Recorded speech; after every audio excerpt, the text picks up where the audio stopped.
All went according to plan for a short time.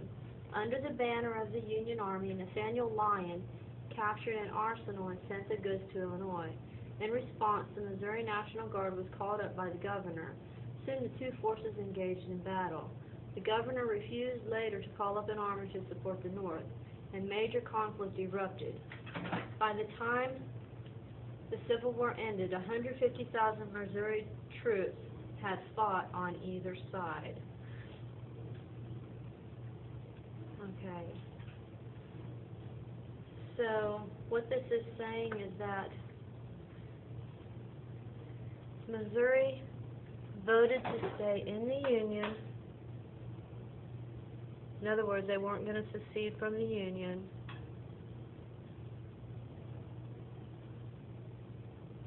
But they decided to remain neutral in the war.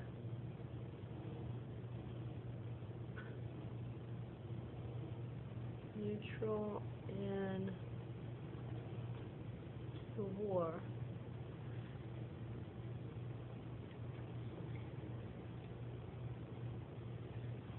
Okay, and then there was Nathaniel Lyon.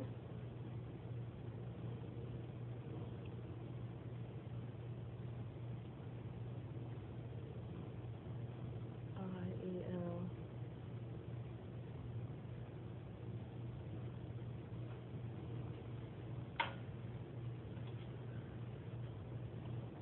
He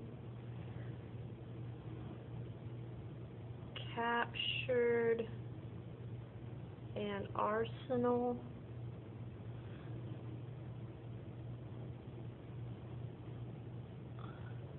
E-L. No, it's A-L. He captured an arsenal and sent the goods to Illinois.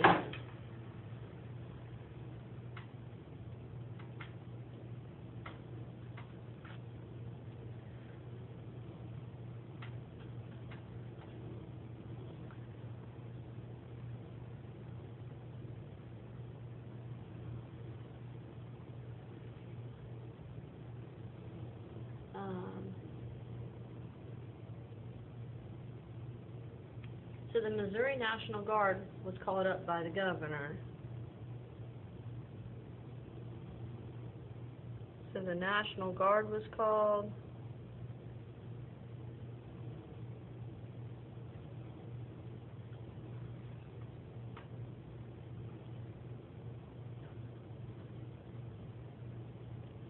And the governor refused later to call an army to support the North.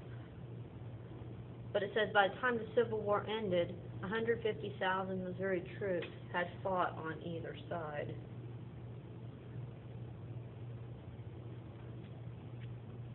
I'm going to put this over here. 150,000 troops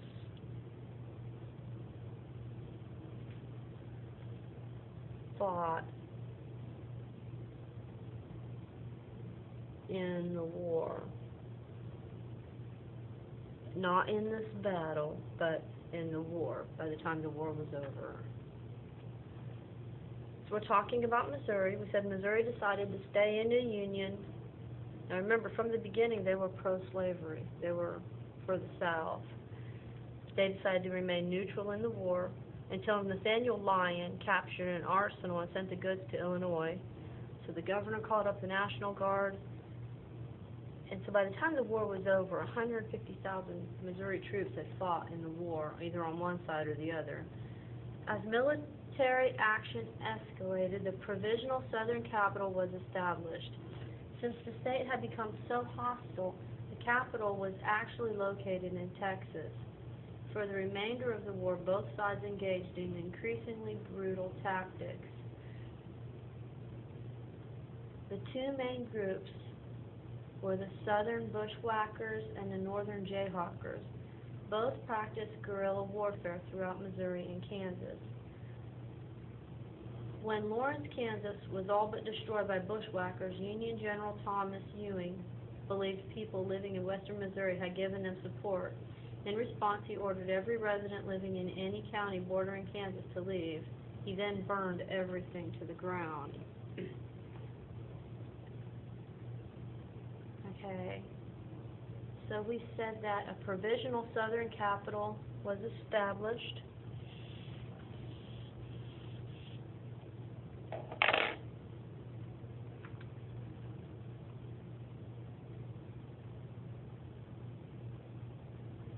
Provisional southern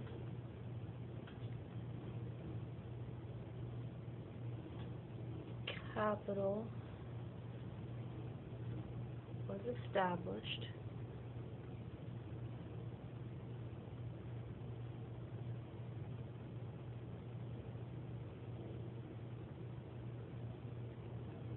Okay, we said the capital was located in Texas.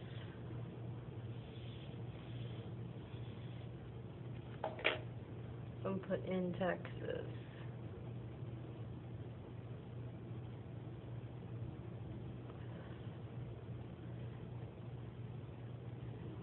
Guerrilla warfare is when, for example, people would go attack somebody, and then they would run and they would dress up like farmers and they would be farming. And so when the people came to retaliate, to fight against the people attacking them, they didn't know who they were. They couldn't tell who it was that attacked them. And that's guerrilla warfare. It says both sides engaged in brutal tactics,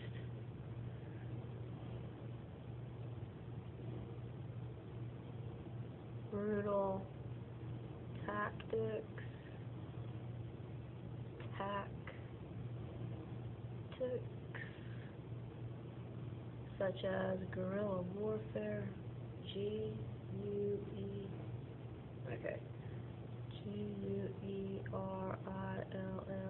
guerrilla warfare.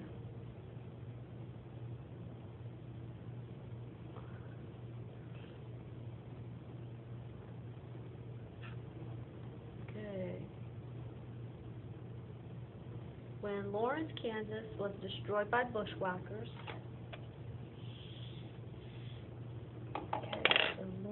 Kansas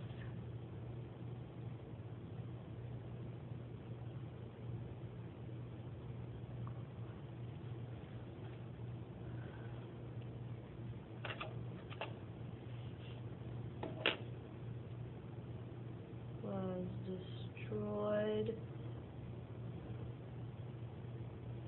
by, let me make sure I spell this right, bushwhackers. B-U-S-H, I thought there was a C there. Bushwhackers.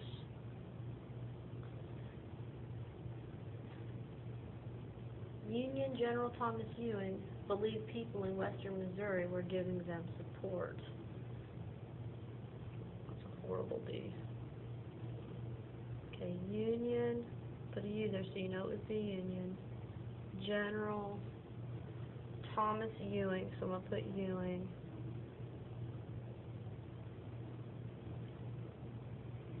Believed people in western Missouri had been given support.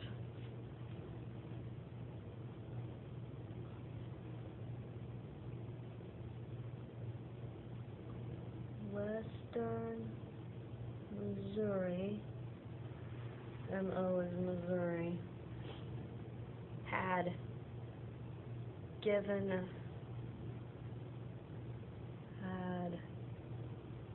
supported the bushwhackers.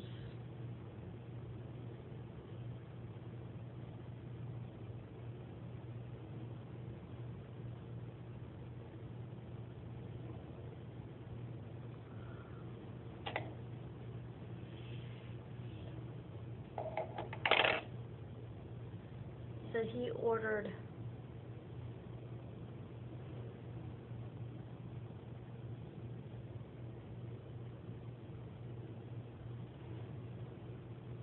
Every resident living in any county bordering Kansas,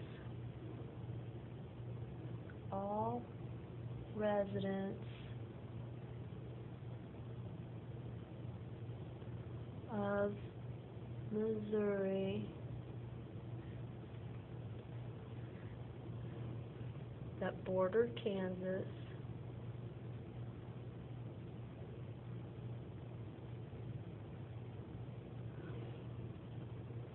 to leave.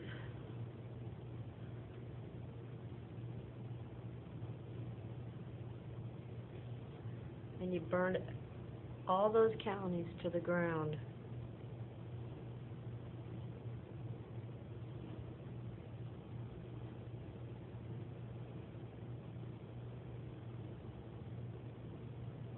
He thought they helped them attack Lawrence, Kansas, so he attacked them. So we said that they made a provisional southern capital in Texas. Both sides were starting to use brutal tactics. They used guerrilla warfare. Lawrence, Kansas was destroyed by bushwhackers.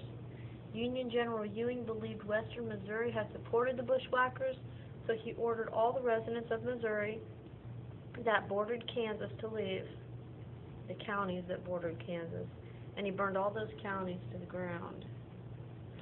As the war was winding down, Confederate troops made one last bid to win the state. The final battle in Missouri, the Battle of West Point, resulted in a Union victory. The state was now firmly in Union hands.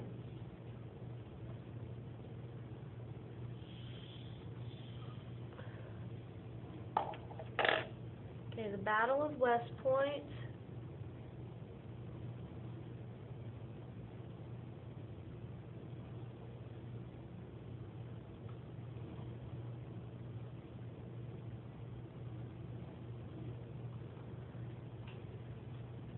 Westport, sorry. Westport.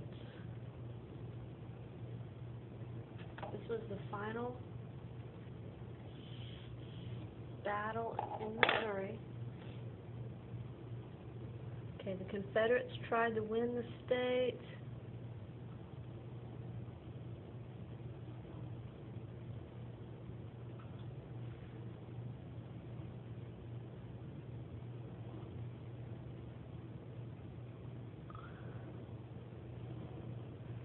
The Union won the battle. So now Missouri is a northern state. Okay, now let's talk about Kansas. Ever since the Kansas-Nebraska Act of 1854, Kansas had been a central part of the slavery debate. As a result of the struggles that ensued in the days that followed, it became known as Bleeding Kansas. The Civil War did nothing to lessen the tension. From the state, Union Jayhawkers fought a running battle with Confederate bushwhackers. Most of the bushwhackers were from Missouri, and they were to play a major role in the bloodshed that was to follow. The most notorious group of them all was Plaintiff's Raiders, led by William Quantrill, a former school teacher. Okay, and Kansas became known as Bleeding Kansas.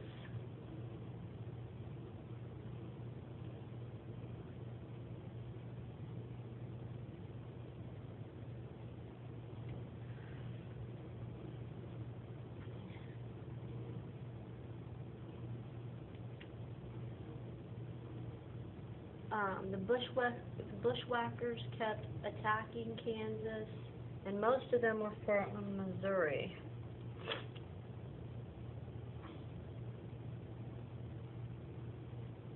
Bushwhackers.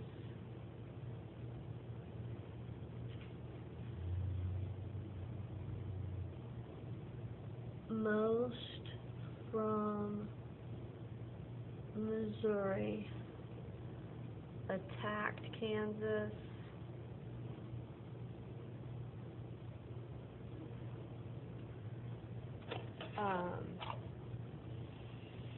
And because of all that bloodshed, all the battles that Kansas is going through, it became known as Bleeding Kansas.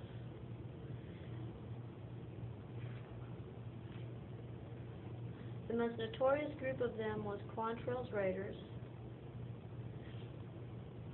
led by William Quantrill, a former school teacher. In the late summer of 1863, Union General Ewing gave an order to all Quantrill's sympathizers arrested. Okay, so let's talk about Quantrill's Raiders. Quantrill's Raiders.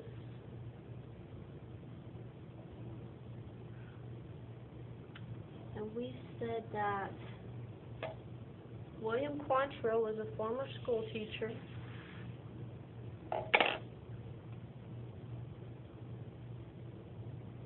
William Quantrill.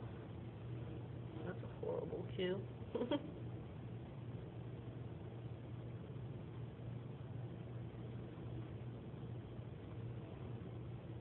Was a former school teacher, former teacher. I'm writing horrible.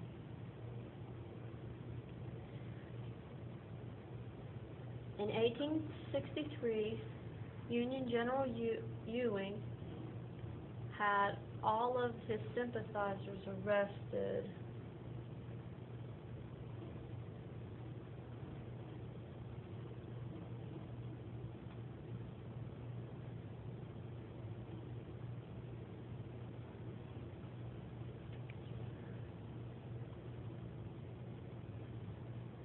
All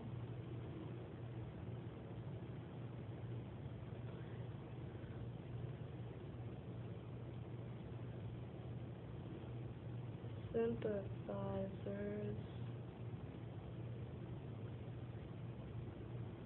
arrested.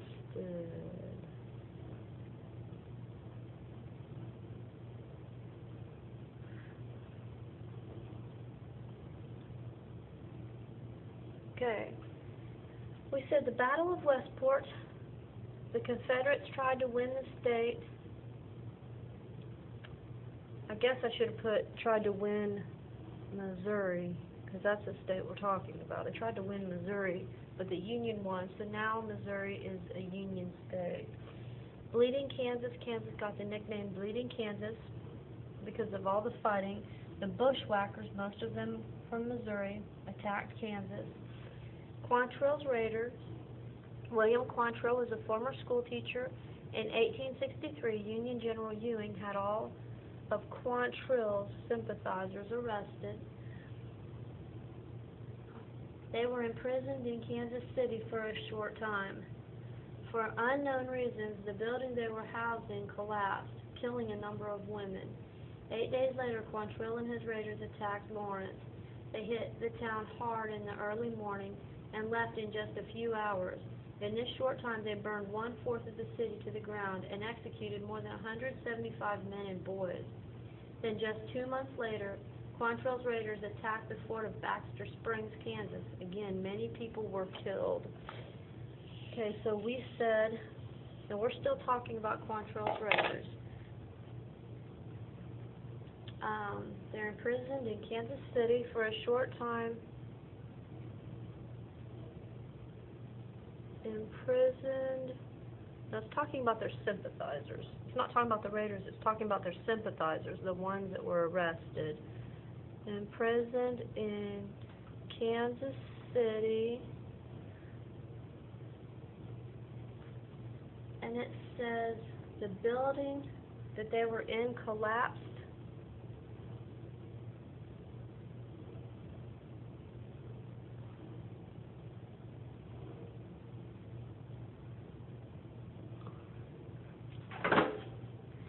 Killing a number of women.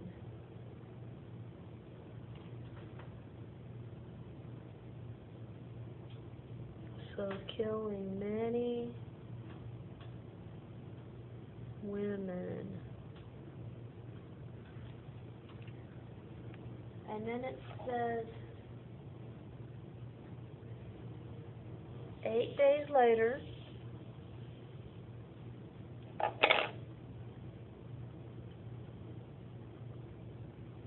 okay, 8 days later,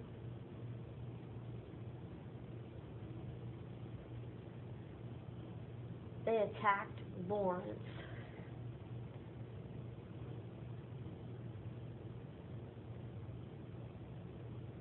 Quantrill's raiders attacked Lawrence.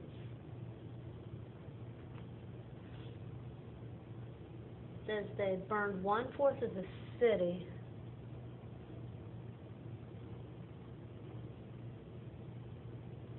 Burned 1/4 of the city.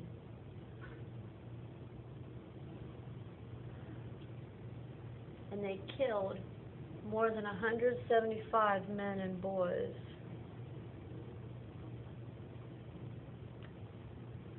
More than 175 men and boys. Then 2 months later,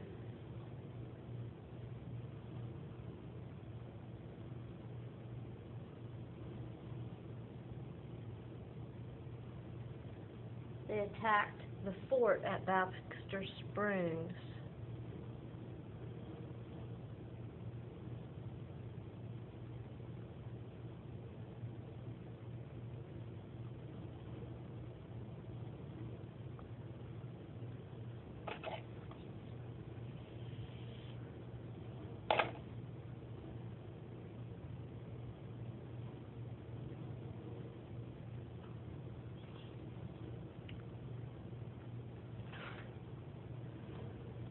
The Confederates were not the only ones to commit terrible acts, though. Some of the Jayhawkers were also very brutal. Charles Jennison led a number of raids into Missouri.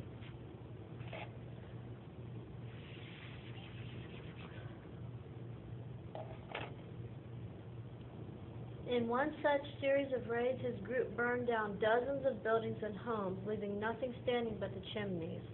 Some of these are called Jennison's monuments. Today, Jayhawkers were also involved in the Osceola, Missouri massacre, where the entire city was torched. Okay, so Jayhawker, which would have been somebody from Kansas, they weren't innocent either. Charles Jennison,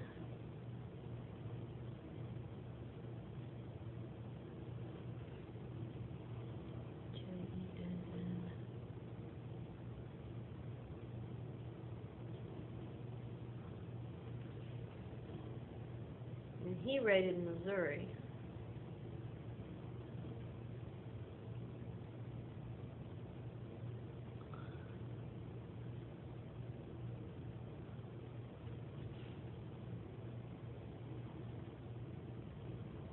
He burned dozens of buildings and homes. Burned buildings,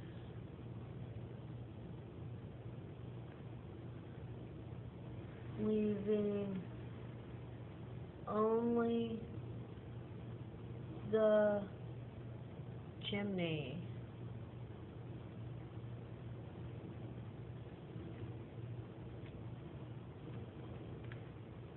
And these became known as Jennison's monuments.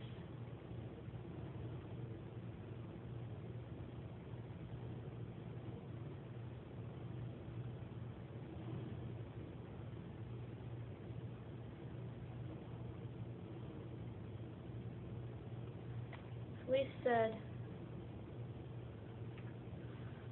Quantrill's sympathizers were imprisoned in Kansas City. The building collapsed where they were staying, and it killed many women. 8 days later, Quantrill's raiders, I guess I should have specified that, Quantrill's raiders attacked Lawrence. They burned 1/4 of the city, and they killed more than 175 men and boys. 2 months later, the raiders attacked the fort at Baxter Springs. And we said that The Jayhawkers were just as bad. Charles Jennison raided Missouri, burned buildings leaving only the chimney, and these became known as Jennison's Monument. Jayhawkers were also involved in Osceola, Missouri massacre, where the entire city was torched.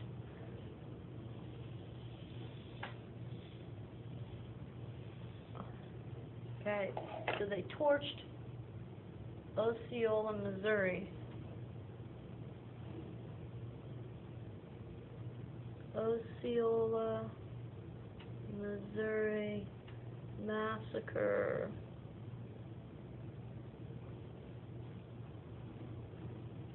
They torched the whole city. Eventually, many of these raiders met violent death. But before they did, hundreds of innocent people suffered. Not all battles in the Civil War were fought army against army. Such was the case in Missouri and Kansas. Okay, let's talk about Oklahoma. Conflict in the Indian Territory of Oklahoma was a bit more complex. Here, the 5 civilized tribes became directly involved with the war. Okay.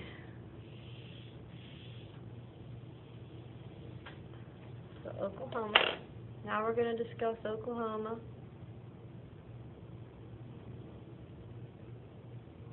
It says they have 5 civilized tribes. They became directly involved in the war. These Native American tribes, the Choctaw, Creek, Cherokee, Chickasaw, and Seminole, were called civilized at the time, since they had adopted many of the white customs and lived in peace. All of them had been uprooted from their homes in the southeastern United States. Okay, so we had 5 civilized tribes.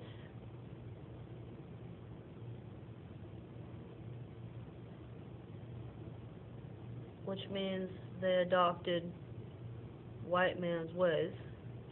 And these tribes were the Choctaw,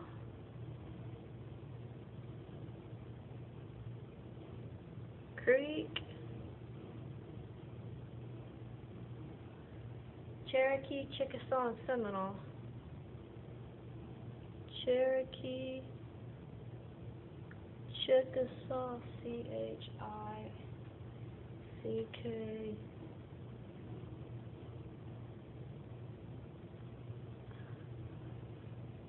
and Seminole.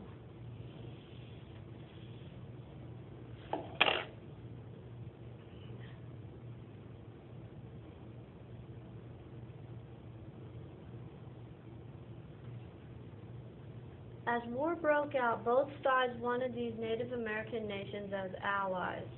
Since it had been the federal government that had moved them to begin with, most tribes supported the Confederacy.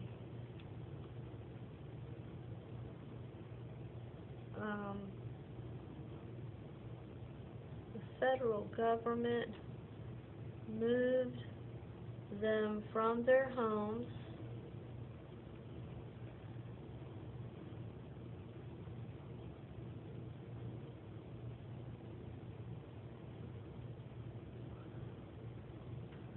so most of these supported the Confederates.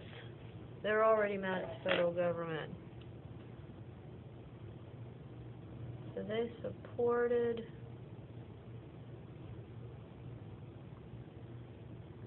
the Confederates.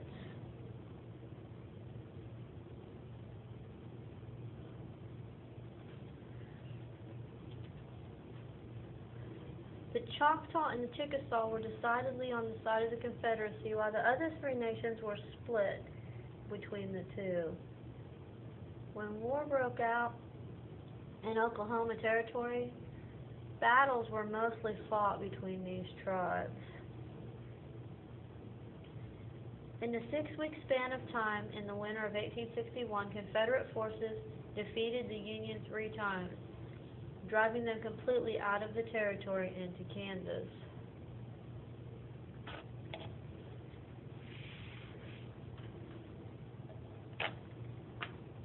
So we said in 1861,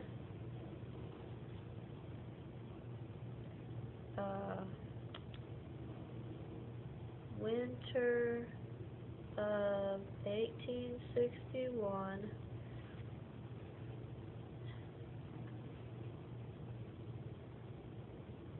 Confederate defeated Union 3 times.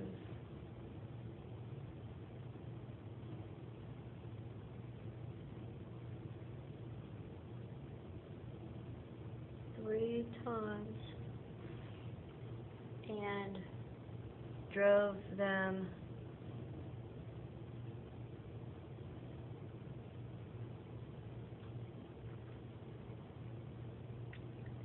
into Kansas.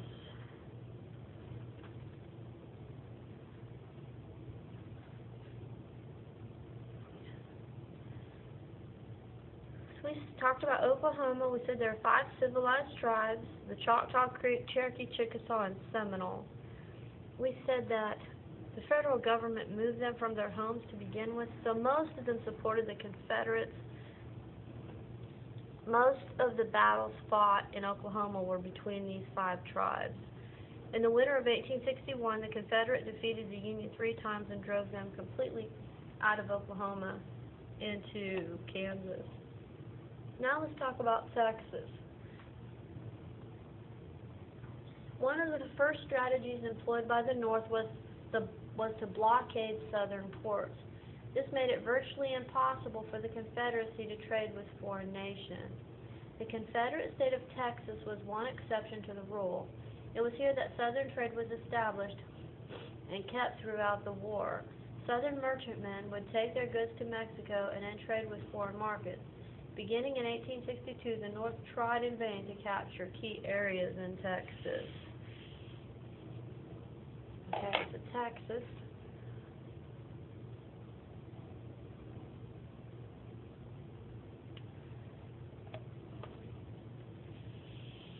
Now remember, one of the things mentioned in the Anaconda Plan was the blockade of southern ports. So it was North couldn't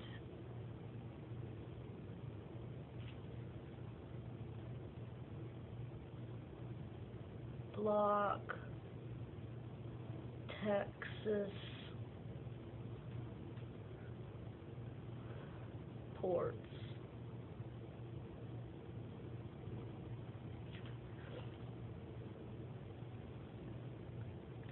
It said that Texas established and kept this port throughout the war. The South would, Southern merchantmen would take their goods to Mexico and trade with foreign nations.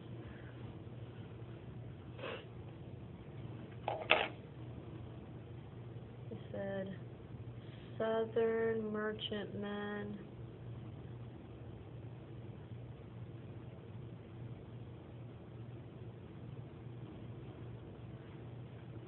would take their goods to Mexico.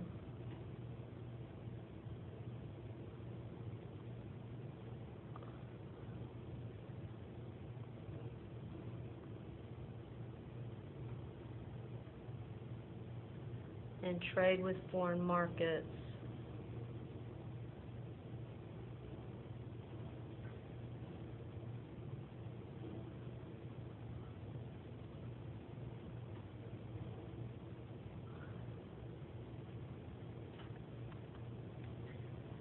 A number of invasion attempts took place right up until the end of the war. There were repeated attacks on the port of Galveston.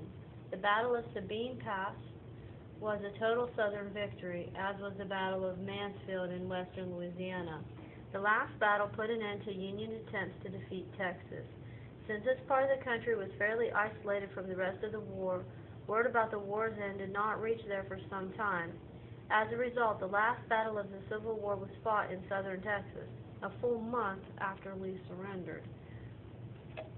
Union and Confederate forces fought in an area near Brownsville.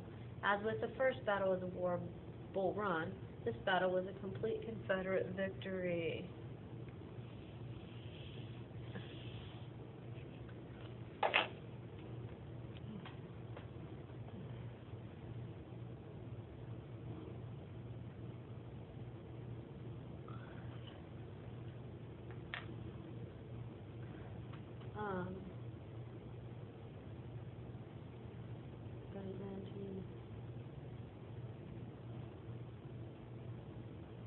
last battle of the Civil War.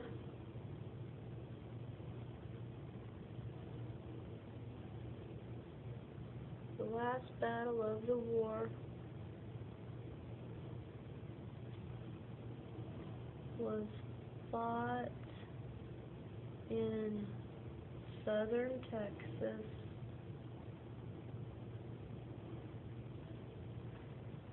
a month after Lee surrendered.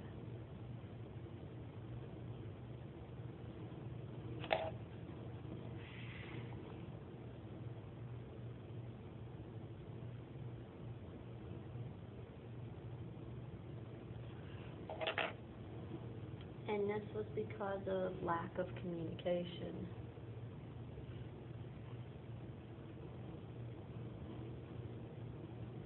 I don't know if it was a lack of communication or communication was slow.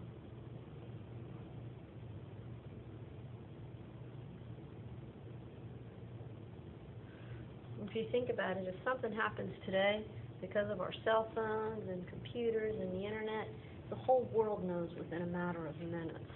It wasn't like that then. Talked about Texas. The North couldn't block Texas ports. Southern merchantmen took goods to Mexico to trade with foreign markets. The last battle of the war was fought in southern Texas a month after Lee surrendered, and this was because of a lack of communication. By the way, the Confederates won. Confederates won. Let's talk about Arizona and New Mexico. As the Civil War unfolded, the Arizona-New Mexico territory was also facing turmoil. Many citizens were free staters, backed by a few Union troops. The southern portions of the territory, however, housed a concentration of pro-slavery people who wanted protection from Union soldiers.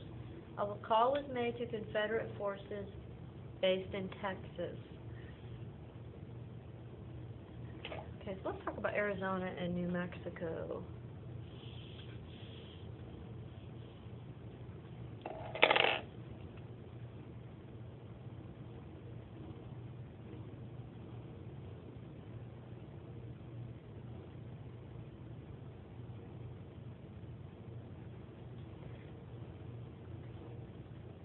It says, many were free staters.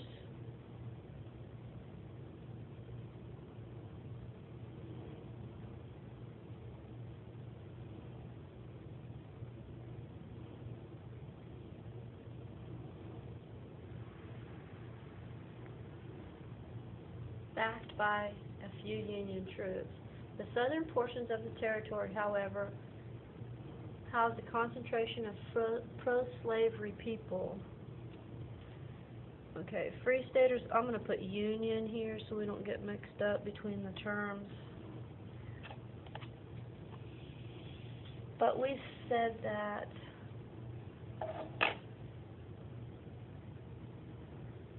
the southern portions housed a concentration of pro-slavery people.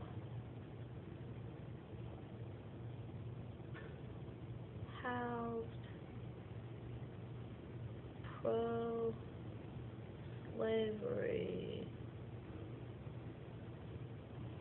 In late 1861, the Confederate forces arrived in the territory and soon engaged the Union Army, which was already located there.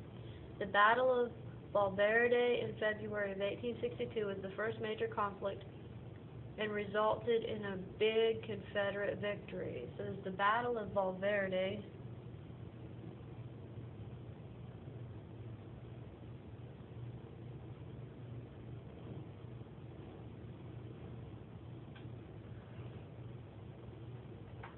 It was the first major conflict, and Confederates won.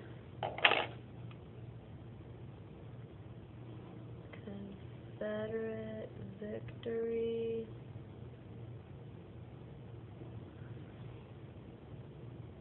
The territory was briefly renamed the Confederate Territory of Arizona. However, the occupation of the territory didn't last long. Confederate Territory of Arizona.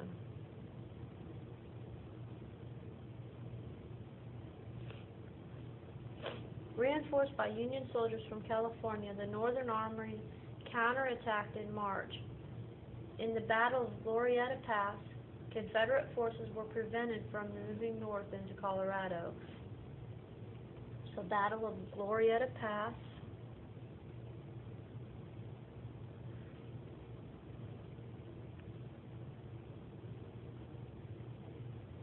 I think there's two T's. No, there's just one. Okay. Glorieta Pass. A lack of supplies prevented the rebel forces from fighting, and before long they left and returned to Texas.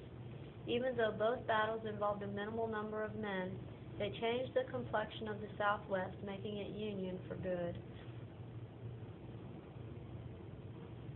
Okay, Confederate forces were prevented from moving north.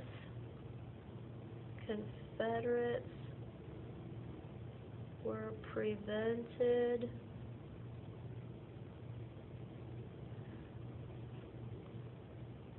from moving north.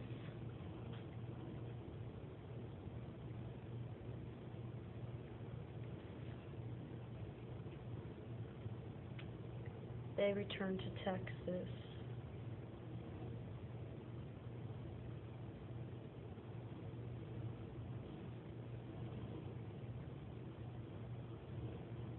So they are Union territories.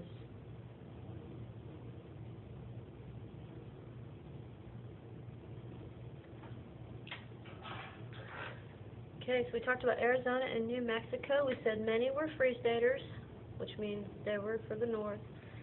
The South housed some pro-slavery people. The Battle of Valverde was a Confederate victory, and it was renamed the Confederate Territory of Arizona for a short time. And then there was the Battle of Glorieta Pass. The Confederates were prevented from moving north. They returned to Texas, so now they're Union territories. Let's review. Before completing the problem set, make sure you understand the main points of the lesson. The Civil War spread to the western United States. In Missouri, the state was torn into two after trying to remain neutral. Eventually, two governments were established for the state, although the Confederate one was never officially recognized. In Kansas and Missouri, pro-South bushwhackers fought a guerrilla war campaign against pro-North people, while the Jayhawkers did the same against pro-Southerners. Many innocent lives were lost. Union armies tried many times to conquer Texas, but failed to do so. The five civilized tribes, Cherokee, Choctaw, Chickasaw, Seminole, and Creek, joined sides and fought one another, mainly in Oklahoma.